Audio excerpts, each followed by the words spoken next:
Une fois de plus, bienvenue dans Kinshasa Direct, Madame, Monsieur. Nous recevons, comme je le disais tantôt, Monsieur Olivier Sambaï, qui est coordonnateur du cercle axiologique. Avec lui, nous allons parler ce soir de la restauration des valeurs républicaines, une priorité. Bonsoir, Monsieur Olivier.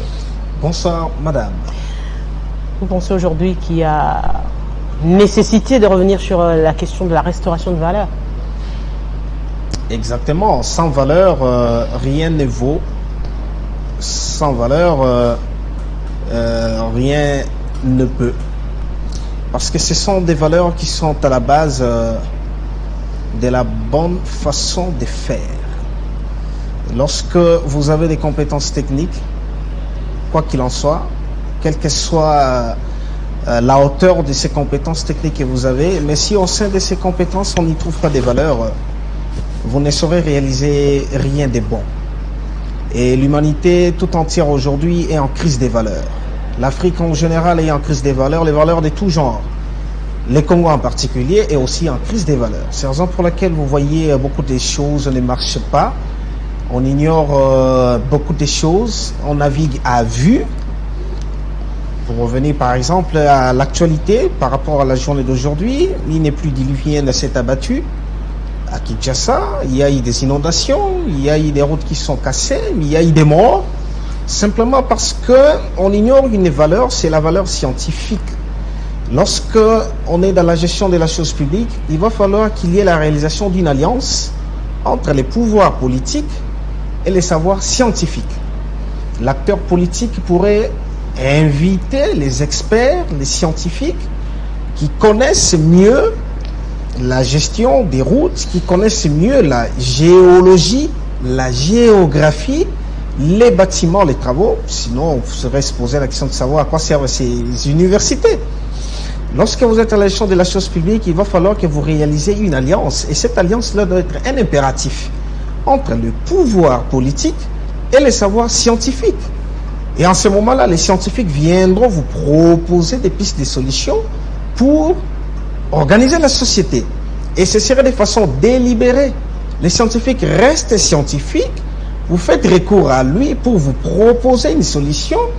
Il va vous présenter toute une liste, toute une panoplie de propositions qui feront en sorte que vous, en tant que politique, en ce moment-là, lorsque vous connaîtrez la téléologie de la géopolitique, malheureusement, c'est aussi ce que beaucoup ignorent, quand on fait la politique, on fasse que c'est l'autosatisfaction, la satisfaction de soi, alors que la finalité devait être de faire le plus grand bien pour la majorité de la population que vous êtes appelé à gérer. Donc, nous sommes en crise des valeurs. C'est la raison pour laquelle la SBL, dont je suis coordonnateur, a pour visée de restaurer les valeurs. Et pour restaurer les valeurs, il faut d'abord combattre les antivaleurs. Il faut lutter contre les antivaleurs. Quelles antivaleurs? Sous toutes ses formes. Mais c'est vrai, l'on parle des antivaleurs qui ont pris le dessus sur les valeurs. Mais au centre des antivaleurs, c'est l'homme. C'est l'homme qui, au finish, fait le choix. C'est l'homme qui est appelé à gérer, l'homme qui est appelé à travailler pour l'autre, l'homme qui est appelé à penser, à réfléchir également pour l'autre. Parce qu'aujourd'hui, quand on parle d'inversion de valeur, on voit que ça touche toutes les couches, je dirais. On parlerait et des scientifiques, et des politiques, et des élèves, et les étudiants, on sent également, et les foyers, on sent également qu'il y a cette inversion de valeur. Mais comment arriver à faire de valeur une priorité? C'est la grande question aujourd'hui, parce que l'on est en même temps en train de courir derrière le bien-être, derrière l'avoir. Tout à fait. Et on se dit, devant les deux, on peut mettre de côté les valeurs. On met de côté les valeurs, on s'ouvre aux antivaleurs pour assouvir ces besoins qui se présentent comme étant nécessaires. Exactement. Évidemment, bon, lorsqu'on parle de l'écosystème, nous avons trois types de gènes, gènes animal, minéral et végétal. Et l'homme s'inscrit dans ces gènes animaux. L'homme a une propension naturelle à faire le mal. L'homme a une propension naturelle à assouvir tout besoin qui se présente devant lui. Comme un animal, un chien, quand il a soif, il n'a pas besoin de chercher comment est-ce que je peux faire pour avoir de l'eau.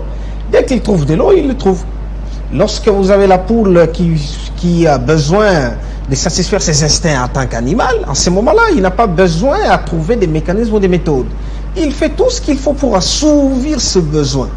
Ces besoins-là sont aussi congénitaux à l'homme. L'homme, en tant qu'animal, a des besoins qui lui sont congénitaux à la poursuite des besoins qui sont inhérents à sa vie, à sa survie même. Mais la seule différence, c'est quoi? C'est alors que la philosophie même intervient pour bien faire ou bien organiser les choses. La seule différence, c'est que l'homme est différent de tous les autres êtres dans le gène animal, seulement parce que l'homme a la raison. L'homme est raisonnable et la raison permet à l'homme de faire des choses, non pas en laissant que l'instinct prenne la prévalence sur sa façon d'agir, mais il va falloir que la raison domine ces instincts animaux, domine les passions. Fort malheureusement, ce n'est pas le cas actuellement à l'humanité tout entière. L'Afrique en général et le Congo en particulier. Nous ne sommes pas en mesure de dompter nos passions. L'homme n'est pas en mesure aujourd'hui de dompter ses instincts animaux. Et on s'ouvre à quoi? On s'ouvre aux antivaleurs. Simplement parce que les besoins qui sont inhérents, innés à l'homme, sont illimités, sont extrêmement nombreux. Mais les moyens sont limités. Et on a l'envie, cette envie-là est naturelle, à assouvir ces besoins qui se présentent devant soi. Et qu'est-ce qu'on fait en ce moment-là? On s'ouvre aux antivaleurs parce qu'on manque des moyens. Il faut chercher des moyens, ci et là, utiliser tous les moyens. On devient machiavélique même. Tous les moyens sont bons pour assouvir les besoins. En ce moment, on fait la transposition. On ne dira pas que les moyens sont bons pour conquérir les pouvoirs. Mais tous les moyens parviennent bons pour assouvir ses appétits. Et en ce moment, on s'ouvre aux antivaleurs. Comme conséquence, vous êtes à la gestion de la chose publique parce que vous avez beaucoup de besoins, beaucoup d'envie. Vous faites quoi? Vous détournez. Vous versez aux antivaleurs. Vous faites quoi à ce moment-là? Vous corrompez, vous versez aux antivaleurs. C'est la raison pour laquelle il va falloir qu'à un certain moment, l'homme politique en général, congolais en particulier, africain aussi en particulier, comprenne exactement que, en tant qu'humain, il va falloir qu'on dompte nos passions. Il va falloir qu'on dompte nos instincts et qu'on se contente de ce que l'on a. Et c'est alors que la responsabilité politique aussi se présente. L'homme politique devait assurer la survie de la population à tous les niveaux, de telle sorte que les besoins qui sont considérés comme nécessaires en l'homme ne puissent pas lui être un manque. Un manque, non. Les besoins, c'est quoi? C'est manger, boire. Comment dans un État comme la République démocratique du Congo, jusqu'à aujourd'hui, on peut souffrir pour manger, pour boire? Il y a des gens qui ont des besoins, qui ont une crise de logis. Mais c'est pas logique. Et tout ça, c'est quoi? C'est simplement parce que nous ignorons la téléologie de l'agir politique. C'est-à-dire? La finalité dans l'action politique. C'est-à-dire que lorsque vous êtes à tous les niveaux, bien sûr, chef de riz, chef de quartier, bourgmestre, que sais-je encore, à tous les niveaux dans la gestion de la chose publique, dans l'administration, que vous ayez des fonctions politiques ou des fonctions administratives, il va falloir que vous puissiez faire en sorte que la population que vous êtes appelé à gérer soit heureuse. Parce que vous êtes gestionnaire de la chose publique. Ce que vous gérez ne vous appartient pas. Vous avez, entre parenthèses, vous avez participé dernièrement, animé dernièrement une conférence sur la lutte contre la corruption, je crois en partenariat avec l'IGF et la PLC, à travers votre structure. Exactement. La structure Cercle Axiologique ASBEL, le nom dit tout. Le cercle dont tout le monde est concerné. Nous formons un cercle, nous tous, peuple congolais. Nous formons un cercle autour de quoi? L'axiologie. L'ensemble des valeurs. Valeurs éthiques, valeurs morales, valeurs scientifiques, valeurs démocratiques, valeurs républicaines, tout type de valeurs. Nous formons un cercle autour des valeurs. Pourquoi? Pour offrir à la société des personnes vertueuses. Le cercle axiologique combat les antivaleurs. Nous considérons les détournements et la corruption comme deux principaux antivaleurs qui retardent le développement de ces pays. Parce que pour se développer, il faut qu'il y ait des moyens économiques.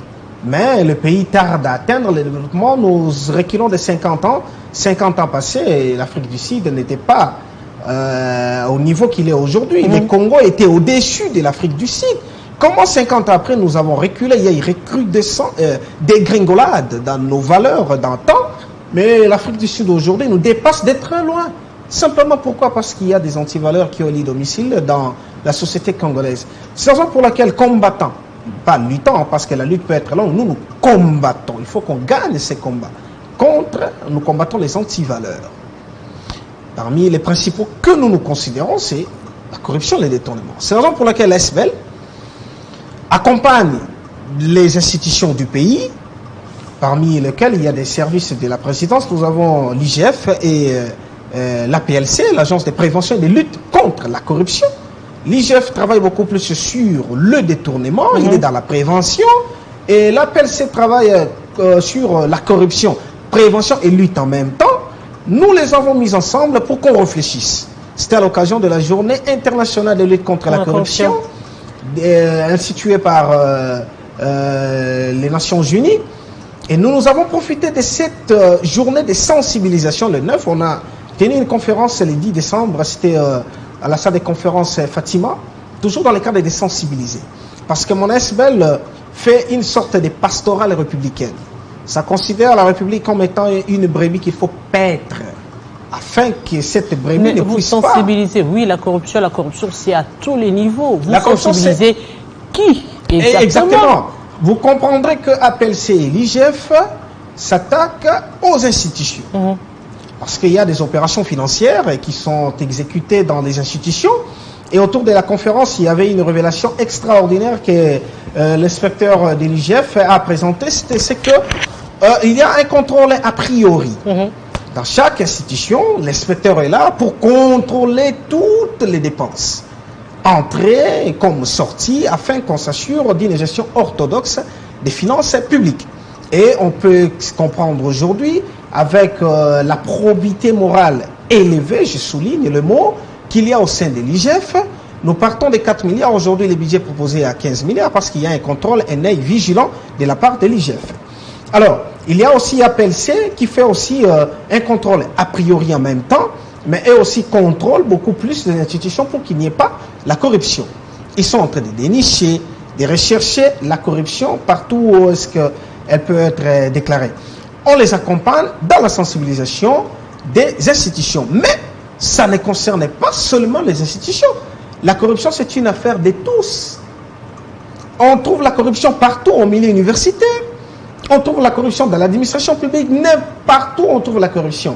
La sensibilisation du cercle axiologique irait dans le sens d'organiser des conférences. Pourquoi conférences? Pourquoi des conférences? Simplement parce que, certes, il y a des écrits. Il y a des scientifiques, des penseurs qui ont écrit beaucoup de livres. La récente publication en octobre 2021 du philosophe Ngoma Binda, Pouvoir et moralité dans les affaires publiques. Beaucoup ne l'ont pas lu. Les textes sont là. Alors, qu'est-ce qu'il faut en ce moment-là? Moi, en tant que philosophe, je me suis dit, il faut philosopher à la manière de Socrate. La foi vient de ce qu'on entend. Ce qu'on lit nous donne la connaissance. Mais la foi a une influence sur la vie de l'homme par rapport à la façon d'agir. La foi alimente l'action. Parce qu'on entend, la force de la parole permet à ce que l'on puisse bien entendre et comprendre afin qu'on oriente notre action. Nous pensons que lorsque nous parlons, ça va dans le sens de la sensibilisation, et quiconque entendrait ce que l'ASBEL va présenter dans des différentes conférences, ça pourrait avoir de l'influence sur l'agir. Justement, quand je parlais, vous sensibilisez qui? Parce que, au-delà de la sensibilisation, s'il n'y a pas d'action en retour, il n'y a rien qui va changer. Parce qu'aujourd'hui, vous l'entendez dans le langage des plusieurs. Oui, on arrête des gens pour avoir corrompu, détourné autre chose. Et après, qu'est-ce qui a été fait? Rien du tout. L'on sous-entend que cette corruption décriée, soit ce n'était pas ça, soit c'était ça, mais il y a également une autre forme de corruption au niveau d'autres instances. Ce qui permet à ce que cette machine ne puisse pas fonctionner correctement, parce que s'il n'y a pas de sanctions, ça reste des discours. Et qui va écouter au finish lorsqu'il n'y a pas de sanctions? Parce que très souvent, il faudrait redresser. Les lois sont là pour justement redresser les personnes qui sembleraient être un tout petit peu têtues, qui n'arriveraient pas à croire que ça pourrait emmener à quelque chose. Exactement. Autour la conférence les samedis, il y a des formulations, des recommandations qui ont été formulées. L'ASBEL n'organise pas des conférences juste pour qu'il y ait médiatisation, qu'il y ait des gens qui viennent écouter. À l'issue de chaque conférence, nous faisons un mémo. un mémo à adresser à qui des droits. Nous choisissons à qui adresser les mémos. Et dans ces mémos, il y a des recommandations qui découlent de cette conférence. Pour la conférence, parmi les recommandations, nous avons réfléchi ensemble avec les intervenants. Il y avait 3 intervenants. L'inspecteur Gabriel Kabanangi qui représentait l'IGF et le professeur Joseph Ngwabika qui représentait APLC et le professeur Jean Naocho qui était un scientifique, philosophe en même temps, qui a aussi formulé des recommandations. Nous avons compris qu'il y a un problème qu'on considère aussi directement comme antivaleur. C'est l'impunité. Ce sont les immunités. Les immunités fragilisent les actions de l'IGF et de l'APLC.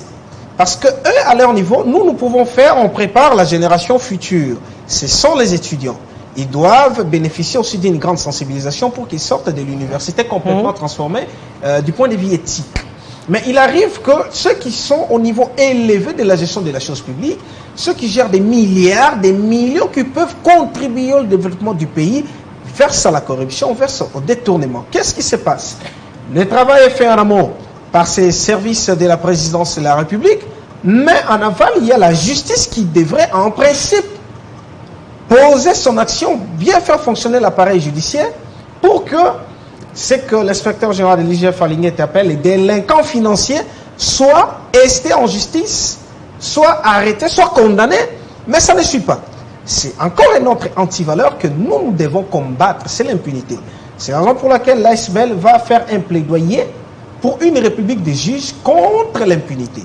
Une séance de conférences seront tenues dans beaucoup d'universités dans les jours qui suivent pour essayer un peu d'élever le ton afin qu'on puisse instaurer la justice équitable au sein de ces pays, afin qu'on ait des juges contre l'impunité. Ils sont là. On ne peut pas dire que non, la justice est dans sa globalité corrompue. Non, il y a des juges qui peuvent faire différence, mais il va falloir que tout le monde emboîte les pas. Dès lors que cette valeur d'équité, de justice sera au centre de l'appareil judiciaire, je pense que les actions de l'IGF et de l'APLC feront en sorte qu'ils soient accompagnés par la condamnation de ceux-là qui commettent des crimes économiques. Au-delà de la corruption, quels sont d'autres champs d'action que vous visez? Parce qu'il n'y a pas que la corruption, il n'y a pas que le détournement, il y a peut-être un niveau un peu plus inférieur où l'on parle d'inversion de valeur dans d'autres secteurs qui ne sont pas forcément la corruption en termes d'argent. Exactement. En dehors, je parle la lutte contre les antivaleurs. Combat les antivaleurs. Nous considérons détournement et corruption comme principaux qui retardent le développement du pays. Exactement. Mais au centre, ce n'est pas seulement ça. Je viens d'évoquer tout à l'heure l'impunité. Mais l'impunité découle de quoi? Toujours de la corruption et du détournement. Parce que pour que les juges ne prononcent pas la sentence en toute justice, en toute équité, il va falloir qu'ils soient corrompus. Pas forcément. Il y a aussi l'abus de pouvoir, par exemple. L'abus de pouvoir, la corruption n'est pas seulement financière, vous comprenez. La corruption peut être aussi morale. Donc quand on parle de la corruption, nous ne voyons pas seulement l'angle financier, économique, où quelqu'un vient, vous donne une mallette d'argent, mais c'est aussi du point de vue moral. C'est la raison pour laquelle la SBL a pour viser d'offrir à la société des personnes vertueuses. Pourquoi des personnes vertueuses? Parce que la vertu, c'est la disposition constante à toujours bien agir. Quand on agit bien à tous les niveaux, on agit bien à tous les niveaux, mais les actions ne seront que logiques, les actions ne seront que correctes. En dehors de cela, vous voyez par exemple au sein de l'université, il y a un autre antivaleur qu'on n'appelle pas corruption, qu'on n'appelle pas détournement, c'est le plagiat. C'est un antivaleur scientifique et ça fait en sorte que nous formons aujourd'hui des diplômés, des gens qui ont des papiers, mais du point de vue technique, ça ne suit pas. Du point de vue technique, ça ne suit pas. Vous n'avez pas aujourd'hui, c'est à proportion un peu beaucoup plus élevée, des étudiants qui sont des répétiteurs, alors qu'ils ne devaient pas l'être. Ils devaient fournir d'efforts. Il y a peu d'étudiants qui fréquentent des bibliothèques aujourd'hui. L'ASBL va accompagner les étudiants dans cette logique-là pour que nous ayons des personnes vertueuses au sein du pays. Mais comment faire avec la nouvelle technologie? C'est pas que les étudiants. Aujourd'hui, on voit, même, je prendrai l'exemple même au niveau de la presse actuellement, c'est ce qui se fait actuellement, c'est pratiquement du copier-coller. Il y a tout un système où un plagiat, c'est voilà, un antivaleur. Et qu'est-ce qu'il faut? Il va falloir infuser dans les méninges de l'intellectuel congolais, de l'élite congolaise, les valeurs scientifiques qui ne sont rien d'autre qu'être studieux, être en mesure de recourir à la logique, de produire des bonnes réflexions en se basant sur les esprits scientifiques qui existent. Et les esprits scientifiques existants ne sont que dans des livres.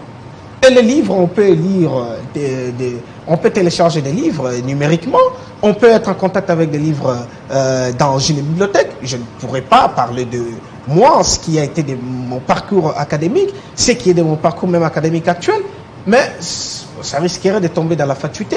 Comment est-ce que je suis arrivé à réaliser, par exemple, bon, permettez que je le dise, 4 distinctions dans 5 années, simplement parce que quand je fus étudiant, j'ai fait en sorte que les valeurs scientifiques, les valeurs académiques puissent être mon cheval de bataille. Tout le temps, j'étais à la bibliothèque.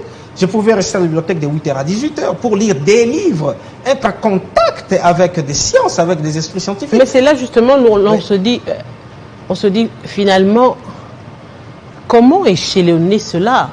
Parce que après ce que vous avez fait, après tout ça, vous verrez par exemple dans la vie active, quelqu'un qui n'a peut-être pas fait tout ça, mais au nom de je ne sais quoi, il se retrouve.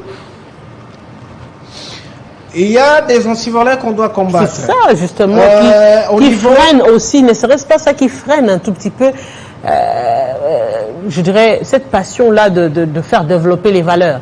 Exactement, c'est là est en train d'oblitérer le développement de ces pays. Nous faisons un plaidoyer pour qu'il y ait alliance entre les pouvoirs politiques et le savoir scientifique. Je vais vous présenter une trilogie permettant ce qu'on découle rapidement au développement. La trilogie devait permettre en sorte que nous ayons un triangle.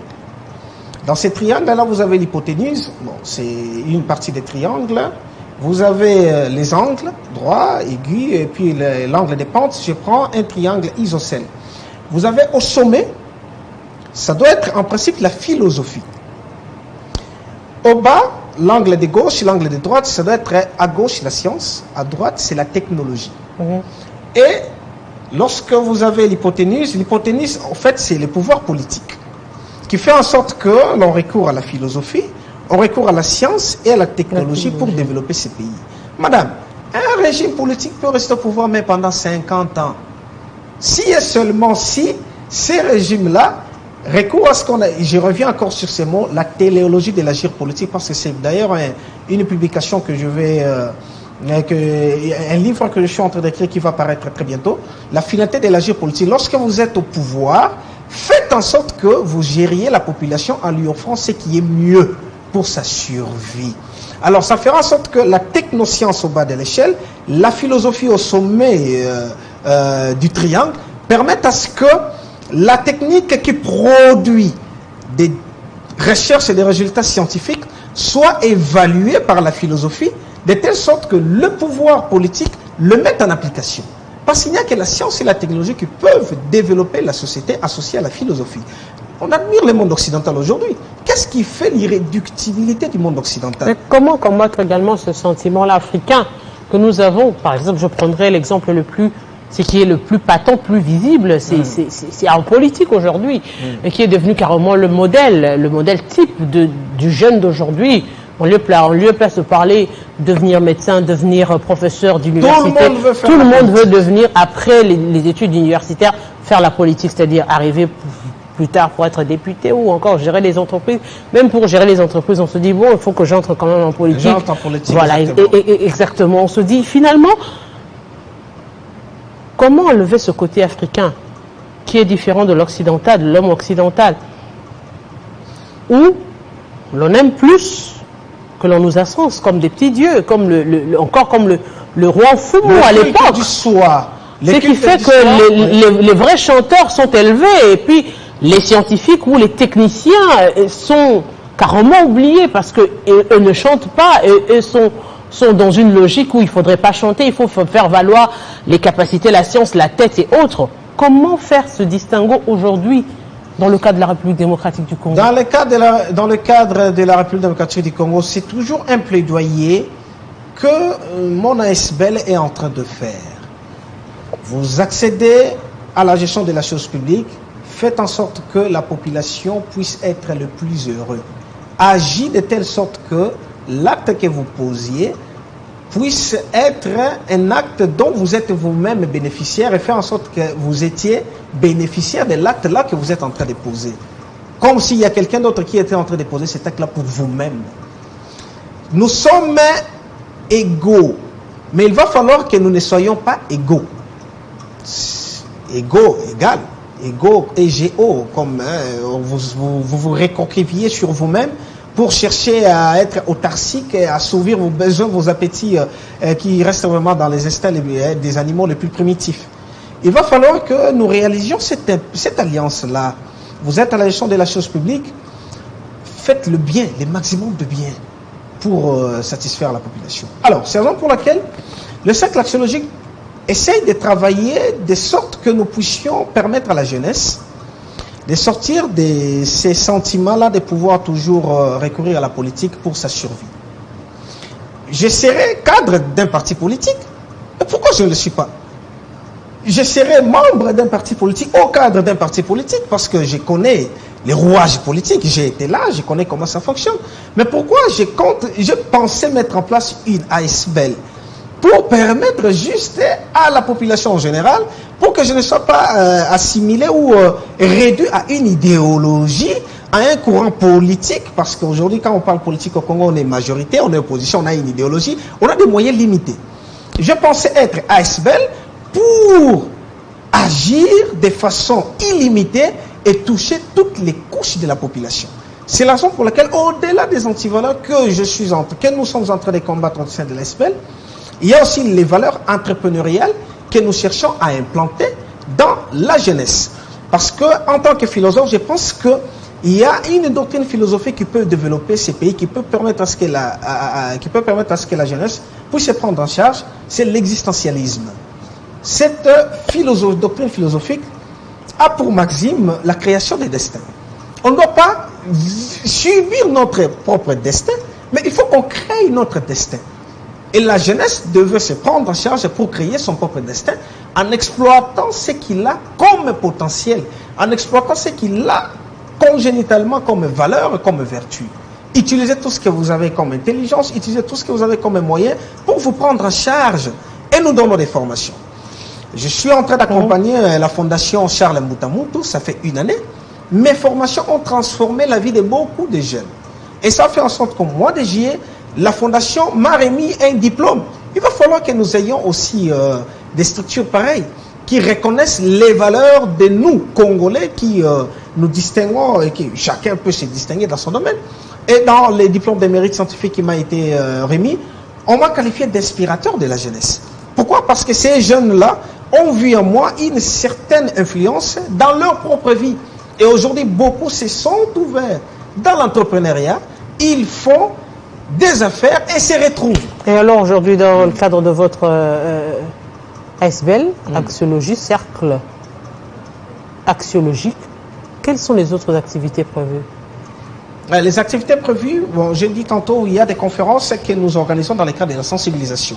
Parce que je l'ai dit tantôt, la foi vient de ce qu'on attend. Écrire, oui, on va écrire. Les gens liront, soit ne liront pas. Quand ils vont lire, est-ce qu'ils vont comprendre? Quand ils ne comprendront pas, est-ce qu'ils vont entrer en contact avec l'auteur? Alors que dans la conférence scientifique, je parle, vous ne comprenez pas, il y a une série de questions-réponses et nous sortons transformés.